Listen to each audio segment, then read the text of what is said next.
Welcome to Bet the Edge, Monday, October 10th. I'm Jay Croucher, joined by Brad Thomas. Today, we're going to go through and analyze everything that happened on Sunday, talk about some stock up teams who both come from the same part of the country in New York City. It's rare that we're talking about stock up for New York football teams, but we'll dive into that. We'll take a look at Chiefs Raiders as well, and then we'll finish off with some of our favorite NBA win totals in the Eastern Conference. Brad, how are you, mate? And what did you make of Sunday? Man, I'm pretty good. And Sunday was a fun day of betting if you were on the right side. There were a lot of weird things that happened, a lot of hooks, a lot of hooks, which, is always good for Vegas, not really good for the bettor. No, not particularly. I think there were some really tough beats, particularly on Eagles -5. That felt that it was home early. Seahawks +5.5. I'm still not sure how that bet didn't win. It felt like that should have been a Seattle money line triumph, let alone not even covering the +5.5. But one underdog that did cover were the New York Giants, who I don't think many people were taking +8. I would guess that 90% of America was on the Packers in that spot. But the Giants, they're your stock up team. Talk to us about the Giants, Brad. Crazy. I took Giants +9.5. And this is, when the news came out about Daniel Jones that he was going to play, I was like, oh, I need to get on this line. But it's not really about Daniel Jones. They're such a well-coached team where if you look at their metrics, like none of their metrics point to them being this fantastic team. I think their PFF grades, every single metric they have is below 70, except for running. It's Saquon Barkley who's leading the charge here. This team is doing so much with so little. The injuries have just absolutely decimated them, yet they're finding ways to win.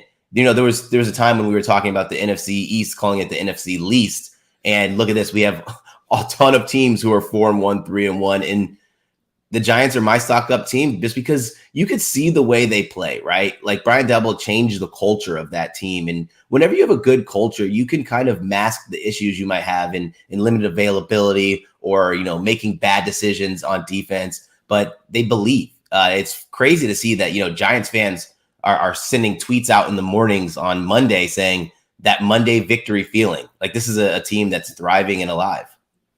Yeah, it's incredible that they are 4-1 because they are definitely more competent than expected. But they're not a 4-1 team, but they are because they've gotten that record. And their next 5 weeks aren't too unkind. Really difficult game against the Ravens coming up where they're 5.5-point underdogs. But then after that, Jags, Seahawks, Texans, Lions, like they have a chance. They have a chance to go 3-2 and be 7-3, which seems absurd. Brian Daboll is now second favorite for Coach of the Year behind Nick Sirianni. I think Sirianni is still the clear favorite there just because the Giants, they're not an elite team. They have a 4-game losing streak in them at any time. So I think that their most likely award winner is Saquon Barkley for Comeback Player of the Year. He's -250 now.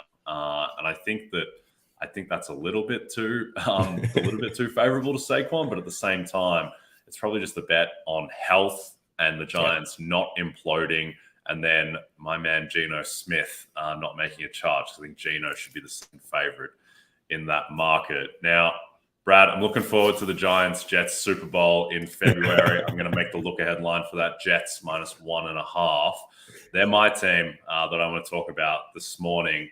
They have the emphatic win over Miami, which obviously does carry an asterisk because it was against Skylar Thompson. But at the same time, 40-17 wins in the NFL don't come cheap over anyone. And I think it's just all about the youth for the Jets and their Rookie of the Year candidates on both sides of the ball. Breece Hall, who had 197 scrimmage yards yesterday and a touchdown and was 2 yards away from 3 touchdowns on the day. He's now the joint favorite for Offensive Rookie of the Year with Dameon Pierce. I would make Hall the favorite over Pierce. I just think he has more upside. And then Sauce Gardner, who is +600 for Defensive Rookie of the Year behind Devin Lloyd of the Jags. I just think that the Jets, they're just a lot more fun than anticipated. This is the most fun Jets team in years.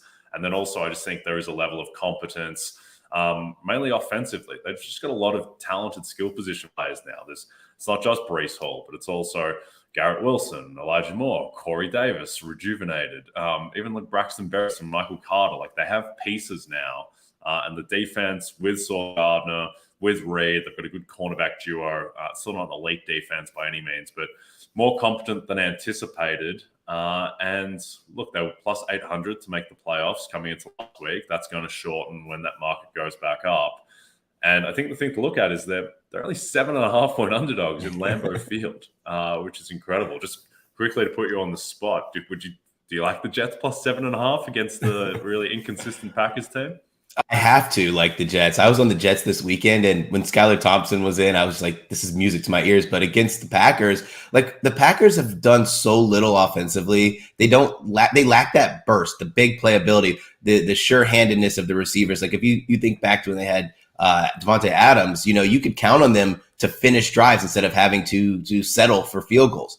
Now the Jets, they score points. You said it, Breece Hall. Man, I was actually kind of down on Breece Hall before the season started. I was like, he's not going to get enough touches.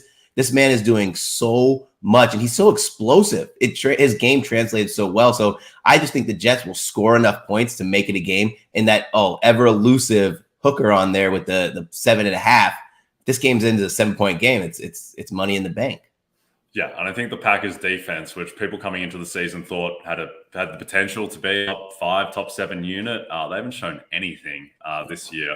They cannot stop the run to save their lives, even if they know you're running the ball every single time, like the Giants did, like the Bears did, like the Patriots did. They still just cannot stop the rush. And then the passing defense has been a little bit better, but still not elite. So, yeah, all of a sudden, Jets at Packers, which before the season, you'd look at like the definitional just throwaway game, Packers minus 13 or whatever. But now that's actually a captivating game and kind of a must win for the Packers if they want to keep pace with the Vikings in the NFC North. And the Vikings are now the favorite in that division. Now, before we get into Raiders Chiefs, just a reminder, if you don't have the NBC Sports Predictor app, go download it now. The contests are free and easy to play, and you have a shot to win thousands this weekend by predicting what will happen in college football, on the NASCAR circuit, and in the Premier League, which is a league I take a lot more interest now that my Gunners are top of the table after beating Liverpool. There is also $100,000 up for grabs by guessing the outcome between the Cowboys and Eagles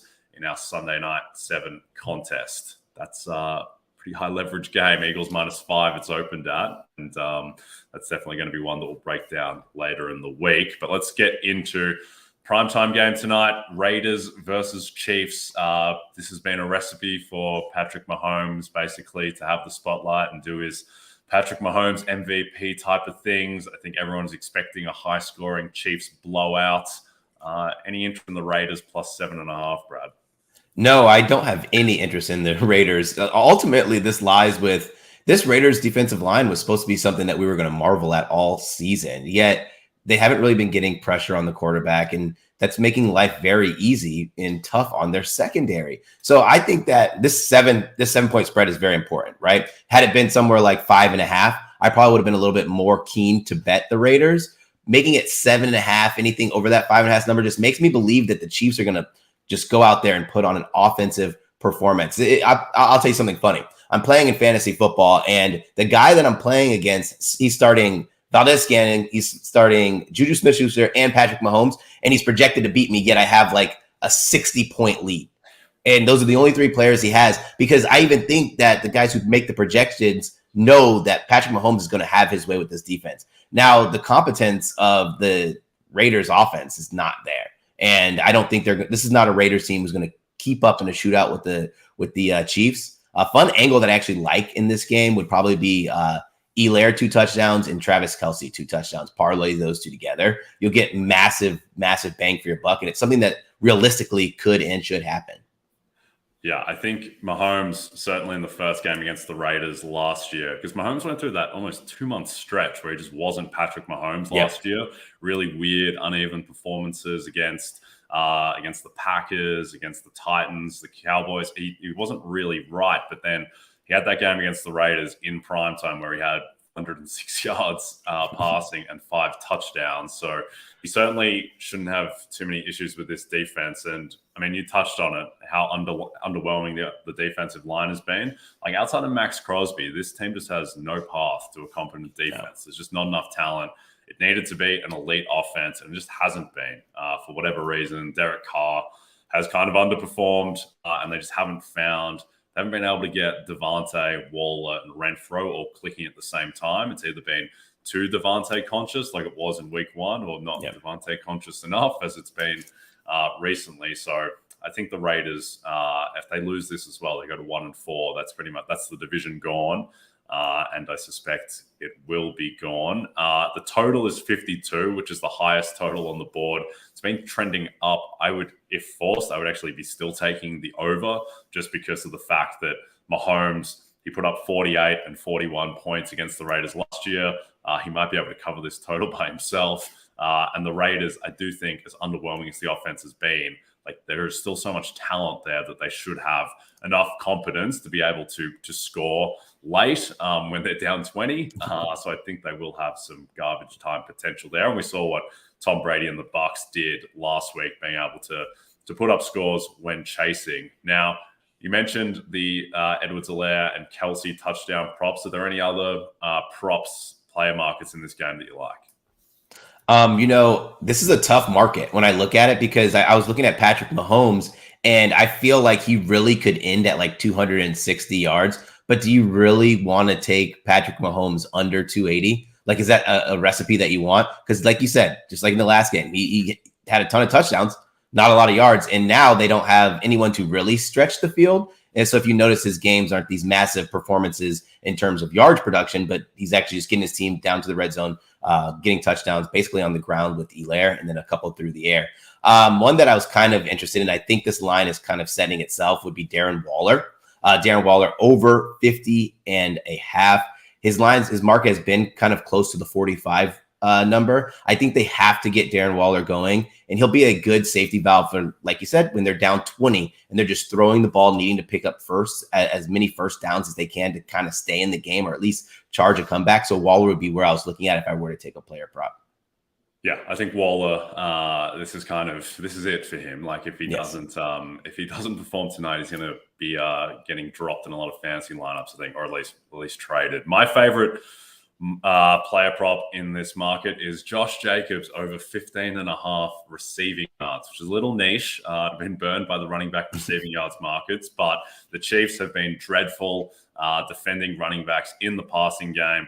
Jacobs has had 31 receiving yards each of the last 2 weeks. Against the Chiefs last year, he had 46 yards and 20 yards. I suspect that the Raiders, it's not going to be a situation where they're running the ball in the second half to bleed out the clock. I think they will be throwing a lot, and I think that Josh Jacobs in 15.5 receiving yards is not too much to ask for effectively a workhorse 3-down back at this point. So give me the over on Josh Jacobs. All right, before we jump into some NBA win total bets in the Eastern Conference. If you want more betting, DFS, and fantasy advice right before kickoff tonight, tune into our NFL on NBC Sports YouTube channel at 7 p.m. Eastern as Vaughn Dalzell, Lawrence Jackson, and Kyle Dvoracek answer your questions to kick off between the Raiders and the Chiefs. Remember that before Thursday night's game, Vaughn did give out a 71 shot in that won with no touchdowns in that magnificent spectacle between the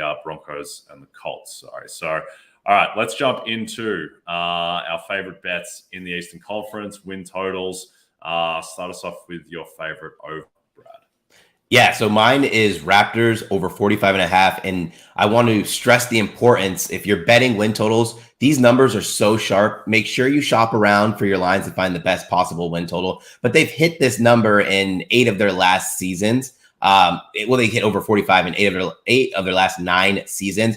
I really like the Raptors, especially because they're going to be more healthy than they were last year. Fred VanVleet's going to be more healthy. Gary Trent Jr. is going to be more healthy. And they have so much young talent that's poised for their next step. You think about OG Anunoby, Scotty Barnes, who had a magnificent rookie season. Malachi Flynn, who's out there playing in Pro-Ams, putting up 40 and 60 points, will finally start to get in the mix. And Precious Achiuwa is going to kind of be the player that he was at Memphis. It's kind of taking him a little bit of time to develop into that NBA talent. And then most importantly, this year, everyone is going to be on the tank. I think that you see teams like the Pacers and the Wizards late in the season are going to start tanking to try to get that number 1 overall pick. Give me this team. All they have to do, in my eyes, is improve defensively because they already have the length and the skies and the scoring ability to be a good team. I just want them to be great and get me 46 or more wins. Yep, I like that. I would have this total closer to 48.5. I think that the Raptors, their floor is offensive creation and dribble creation, and because outside of Fred VanVleet, they don't really have someone who can do everything between shoot, dribble, and pass. Because everyone has their own weaknesses, but that only really rears its head to the max degree in the playoffs. In the regular season, they're just such a pain to play. Yes. They're so long, they're so athletic. They're going to bludgeon you on the offensive glass. And they have huge upside in guys like Scotty Barnes. OG Anunoby has more in his game. Precious Achiuwa, as you mentioned. So I'm with you there on the over on the Raptors. Now, who's your favorite under in the East? My favorite under, the Indiana Pacers. And I just believe, so this could come to bite me. That's 24.5, and I'm going under. I do think this number is really low, but I am a firm believer. If the Pacers do not get off to a strong start this season, they're going to really focus on next year because they have so much good young talent in Tyrese Halliburton, Jalen Smith, Chris Duarte. So that could mean they trade off Miles Turner. Although Buddy Hield is a new addition, they trade off Buddy Hield to get more picks, and they really create a package to either entice that first overall pick or they really tank. I hate saying tank so much, but I was looking on social media, and an anonymous NBA GM said, this will be probably the biggest tank season you've ever witnessed in the NBA. And I think it's true. When you have a 7-3 player who could play on both sides of the ball, who could shoot threes, who can create his own shot, coming out to be the first overall pick, I think it's something that you have to take a chance on the generational talent changing your franchise. Pacers don't play any defense, and I don't think that if you're in the NBA, unless you have a squad full of superstars, if you're not going to play defense, you're not going to be in a lot of games. Yep, I'd make it a clear underdog in the market that Miles Turner and Buddy Hield end the season on this team. Just makes no sense. And if you're betting over Pacers 24.5, like with 20 games to go, you better already be at like 22 wins because the bottom is going to fall out so much with these teams. Happens to Oklahoma City every year. You need to bank those wins in the first 3 months of the season, really. So I agree that despite the young talent, I think Benedict Mathurin, he's going to be a Rookie of the Year candidate as well. So I do think they have a lot of talent, but it's not going to translate to winning this season. Now, a team that does have talent that is going to translate to winning is my favorite over in the East, which is the Philadelphia 76ers, over 51.5 wins. I think this line should be a couple wins higher. I think the Sixers have a really good chance to get the 1 seed. And I think that when you're looking at these really high win totals that go into the 50s, the most important thing is just organizational incentives. Like, is the team obsessed with winning games in the regular season? For instance, the Bucks, they're not. The Warriors, they're not. They've done that. The Sixers haven't. They have a lot to prove. First full year with James Harden on the team. Tyrese Maxey still he has another gear that he can get to prove himself in the league. They've got a lot of depth as well, which is crucial when a win total is this high. Really like the additions of DeAnthony Melton, PJ Tucker, even Daniel House. Like, they just have this toughness and defense element that they didn't last year. I think Joel Embiid is going to be gunning for the MVP that, much to his chagrin, he didn't get last season. I think that the struggles of James Harden have been a little bit overstated. Like, James Harden is still a top 25 player in the league. The pick and roll between James Harden and Joel Embiid was the most efficient play in basketball last season. It is unguardable. I think all this is going to add up to a team that has a top 10 offense and a top 10 defense. And I think that they will be competing with the Celtics for the 1 seed in the East. Are you with me, Brad? Going over 51.5. I am actually with you. Yes. For those who don't know, I'm a massive James Harden fan. Like, I have a James Harden jersey from the last 3 teams he's been with. One thing that happened with James Harden this offseason that not a lot of people are talking about is he got into basketball shape. He got into basketball shape before the season starts, so he wasn't playing catch up. I think that makes them so much more deadly when James Harden, who is already a great basketball player, is going to be on top of his game to start the season. And Joel Embiid is going to be stat chasing, punishing teams because he wants that MVP. Yeah. I think you're right there. And I think also they won 51 games last year, and they did get like relative health from Embiid. It's not like he played 70 games though, Yeah. and they obviously didn't have Ben Simmons. Only had James Harden for a stretch. Now you get the full year of Harden. Just everything fell to Embiid last season. I think that having Maxey another year along, having James Harden, having Tobias Harris be your fourth option, which is perfectly fine. I think that's going to take a bit of stress off of Embiid, and he'll be more of a dominant defensive presence. Actually, I don't mind Joel Embiid as a dark horse for Defensive Player of the Year, just because of that. And he's much longer than other guys in the market, like Robert Williams, who I think has no chance to win the award because he's going to miss months. All right, let's go. Let's turn negative. A team that's really been consumed by negativity in the offseason is the Charlotte Hornets. Their win total is 35.5. Now, they went significantly over this last year and were in the play-in tournament, but I just think that the East is so much better this season. I think the only team that's going to be terrible are the Pacers. I think that the Magic are going to be frisky. I think that the Pistons are going to be frisky. I think that there's a real chance that teams like the Wizards and the Knicks are going to be better than the Hornets. And what I come back to with the Hornets is that we're not expecting to see Miles Bridges at all this season. He was their second best player. He was in All-Star consideration. And outside of LaMelo Ball, there's just no one on this team who can do anything unless you're counting on Terry Rozier and then Gordon Hayward, who's already injured and has just been perpetually injured for what seems like half a decade now. And I think that if it's just LaMelo on offense, who isn't Luka Doncic, LaMelo is very good, but he's not a top 10 offensive player in the league. And if he's your hub offensively, and then they have a bad defense and no real path to having a good defense, I just think that the big thing is what you touched on with the tanking, is that if you have teams who are tracking for 37, 38 wins like Charlotte, like there's huge potential for them to just pull the rug out and just like, no, we're going all in for the tank. We're not going to go all out and try and be the Sacramento Kings and, put our life on getting the 10 seed. Like there's huge potential for what should be a 36, 37 win team to just end up at 30, 31 because they are tanking. So I don't see much to love about the Hornets. Are you with me on this under? Yeah, I don't like the Hornets this year. And for me, it's Miles Bridges. Like, man, what are you going to do without Miles Bridges? You're not going to have LaMelo Ball creating contact, like you said, like Luka Doncic. He's not going to create contact, get to the line as much as you think. I really just think this is going to be the Hornets team who offensively just chuck up threes all game. And I mean, unless you're hitting at a very efficient clip, that's really not a successful method, or unless you have Steph Curry and Klay Thompson. And I don't think that, no offense to LaMelo or Terry Rozier, I just don't think they're at that level in terms of efficiency. So this could be a team that is going to be under the buzzsaw, a team that could be another team who's going to blow it up. Like guys like Hayward, get that contract off your books, start fresh, start young for next season. Yeah, and I think that people think that Miles Bridges is like a 3-and-D guy who's more replaceable. Like Miles Bridges was their second offensive creator last year. He's a good passer, and he averaged 20 points a game in the league and was the most improved player candidate. So he's a huge absence, and they really didn't do anything to replace him. Okay, so we're going under Hornets, under Pacers, and then over on the Raptors and the Sixers. Brad, you're the man. Before we get out of here, I'm just going to do a quick promo read. The basketball season is almost here, and you can get a jump start on your draft with the Roto World Fantasy Draft Guide. Get player profiles, expert rankings, mock drafts, and more. Use code HOOPS5 at checkout and get your just $5. Go to NBCSportsEdge.com/Ed Plus today.